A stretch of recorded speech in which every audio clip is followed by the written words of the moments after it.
د مولانا فضل الرحمن وروستي څرګندونو ته د مولوي محمد یعقوب مجاهد سخت غبرګون. ملا یعقوب مجاهد مولانا فضل الرحمن ته غش ماتونکی ځواب ورکړی.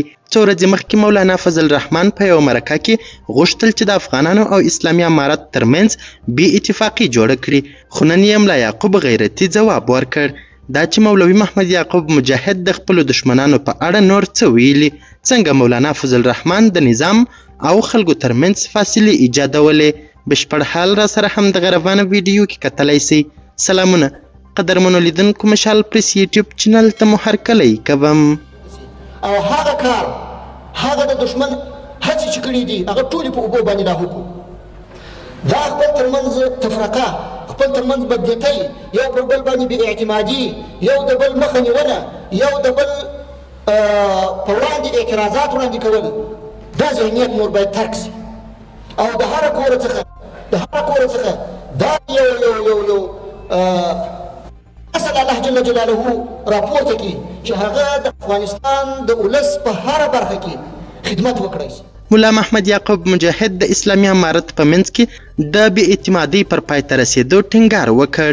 د افغانستان د اسلامي امارت د ملي دفاع وزیر مولوي محمد یعقوب مجاهد د اسلامي امارت د غړو ترمنځ د بې باورۍ او داخلي تخریب پر له منځه وړلو ټینګار کړی دی. د پرون سهشنبې په کابل کې یوې غونډې ته په وینا کې وویل زموږ دښمنان هڅه کوي چې زموږ په منځ کې بې باوري رامنځته کړي او دا ذهنیت باید له منځه یوړل سي.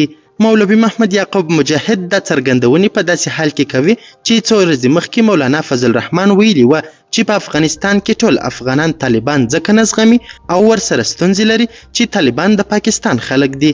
خو کابل ته د وروستي سفر پر مهال طالبانو نوموړي ته ډاډ ورکړی چې د ښوونځیو په نصاب کې به داسې تغیرات راوړي چې نور به د افغان ماشومانو له ذهن څخه د پاکستان مخالفت ووځي. زیاتره د اسلامي امارت مبارزینو د مولانا فضل الرحمن دغه څرګندونو په غبرګون کې سخته غوسه ښودلې او ویلي دي چې مولانا فضل الرحمن دغه څرګندونې د افغانانو ترمنځ د بې اتفاقۍ لپاره کړي دي. همدارنګه د ملي دفاع وزیر مولوي محمد یعقوب مجاهد د تخنیکي او مسلکي زده کړو ملي ادارې محصلینو ته د فراغت په مراسمو کې وویل چې ځوانان باید د هیواد د ساتنې ملاتړ او پرمختګ لپاره لا زیاتې هڅې وکړي.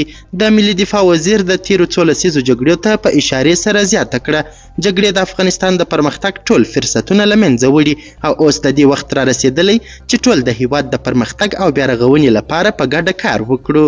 د ملي دفاع وزیر د دیني او معاصرو علومو زده کړه د ټولنې له اړتیاو څخه وبلله او زیاته یې کړه چې د هیواد ځوانان باید د علم او پوهې په ترلاسه کولو کې زیاتې هلې ځلې وکړي. د یادونې وړ ده چې نن د تخنیکي او مسلکي ادارې د 1400 محصلینو فراغت غونډه ترسره سوه. قدرمنو لیدونکو، د ویډیو له کتلو مو نړۍ مننه.